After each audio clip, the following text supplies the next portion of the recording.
Welcome to the Bluemix UI Tour. I want to show you a couple of things you can do before logging in. For example, you can browse through everything that Bluemix has to offer by going to the catalog here. Or if you don't already have an account, you can go ahead and create a free account, or you can simply log in.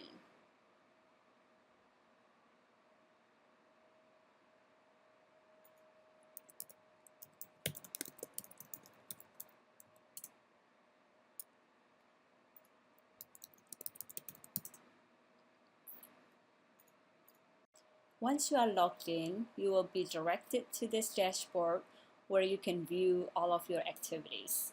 Now, if you just signed up for Bluemix, your display will be different. You will not have all these items already. And you can switch between this thumbnail view to a list view if you like by clicking on the toggle button.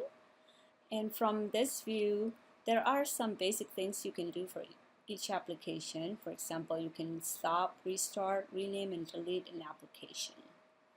You can also create an application or service from this dashboard. Now let's take a closer look at one of the applications. When you open an application, you will be defaulted to the overview page where you will have the snapshot of the application. Let's take a quick look at the Getting Started page where you can get some useful information about the application. For example, how to get started, what's next, and so on. So going back to the overview page, you can see that for this particular application, you only have one instance. And as you grow, your application grow and you start getting a lot of usage and you need to fix that, you might want to adjust the number of instances or memory. And it's pretty easy to do that. Like for example, I can add an instance to my application and I'll go ahead and save that. And when I do that, I could also see on my activity log that I have updated the number of instances to 2 now. It also adjusted my estimated runtime costs. For this particular application, I can see other services that is required for this application to run, and I can see it listed here.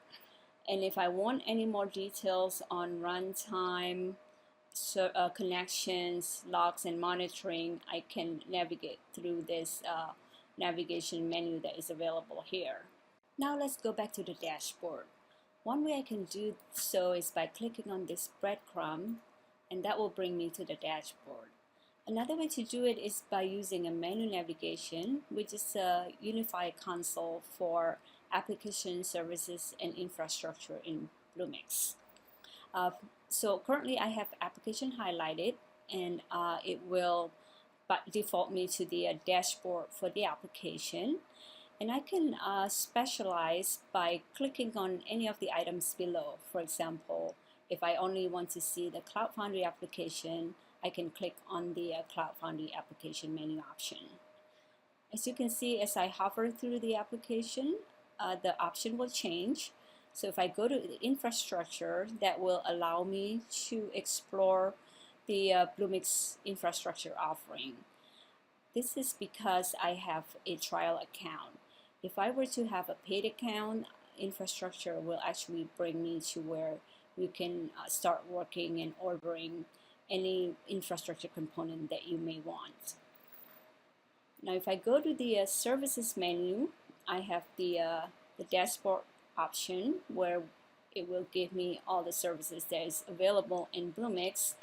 And if I want to specialize into specific services, for example, any that is under this listed category, I could go ahead and click on, say, data and analytics, for example, and it will bring me to the page where I can see all data and analytics services. The left menu was one of the ways that you can use to navigate Bluemix. You could also see on the top here that you have some navigation option. If I click on the documents, that will bring me to Bluemix documentation, where you could see various topics related on how to use Bluemix services. But the easiest and quickest way to find certain documentation is by using search. So for example, I like to find any documentation related to Watson, and I could look through it and decide I want to take a closer look at what it would take to create application using Bluemix and Watson IoT platform, and it will bring me to a page where I can learn how to get started and so on. I also can see here on the top there's a box with a number on it. That's again because I have a trial account, so it tells me how many days I have left in my trial account. I could always upgrade at any time by adding a credit card or a promo code. The catalog will bring me to what Bluemix have to offer, and it will list everything that is available, and you can see the different categories that it's organized in. For example, if I go to the Compute tab, I can see that I have this option that I have available if I want to create, for example, a virtual server. Or if I go to the apps category, then I can see boilerplate, Cloud Foundry application, and so on. And boilerplate is a feature of Cloud Foundry application where it can help you to quickly create application. It would create a runtime for you along with some sample application and services that is required for that application to run. Services, as we could see, is everything that is available, and is again categorized by different category underneath that, and you could specialize by going to specific category like Watson. You could see here also there is visual indication whether that is a service that is created by IBM versus something that is created by third party or community. And if a service is deprecated, you could get an idea by looking at this visual indicator as well. Now let's take a look at what's available under the support menu.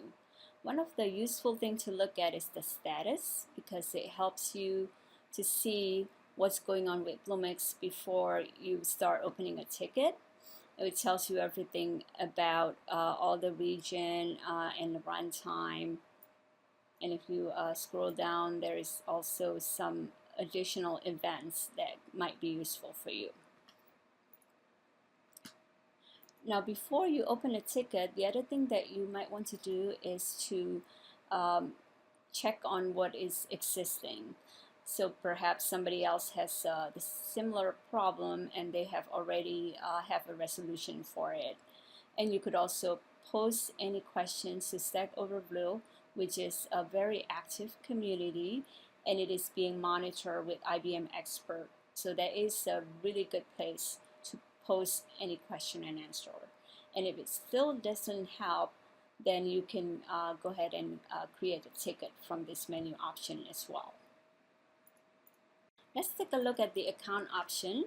First, let's look at notification, where you can configure useful notification for the time that Bluemix might have a planned maintenance so that you can make the appropriate adjustment. Or if you have a paid account, it's useful to set up a spending threshold notification to make sure that you don't have any nasty surprises.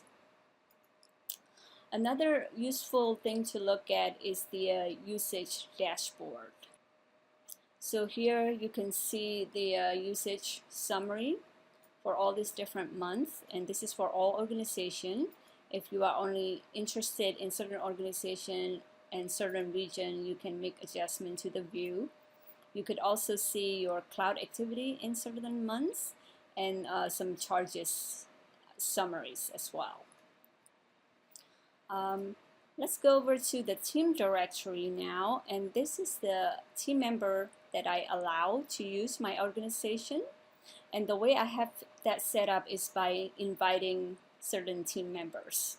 So I can select organization, which is at this point I only have one, and then I can specify and limit the spaces that they have access to. So for example, I would usually not want to have people to have access to production, and maybe this is a team environment where I want them to be able to access the code and work with it. So I will give them access to my dev space. And then here I could also adjust their access to the space. So I could give them the developer access or simply auditor. And then once I'm done with all that, I could go ahead and selecting the people that I want to invite to the organization.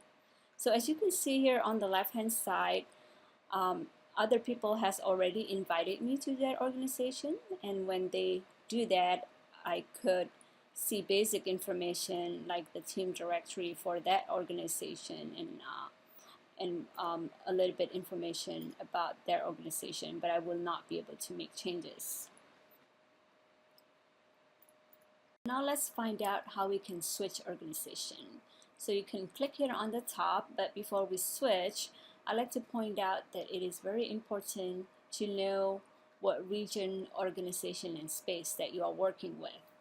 A very common problem that we see on people running lab exercises is that they are working on an application on a particular region on the Bluemix UI, but when they try to modify it using command line interface, they are actually logged into a different region. So now let's go ahead and switch account.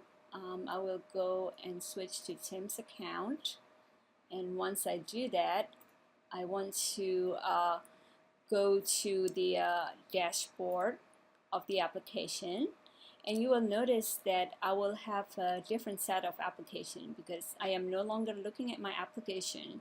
Now I am actually looking at the application that Tim has in his space. Another difference that I like to point out is that earlier when you click on the infrastructure link as a trial account, you will simply see a pop-up text. But now when you click there, it will bring you to the IBM Bluemix infrastructure page. And this is the conclusion of the Bluemix UI tour.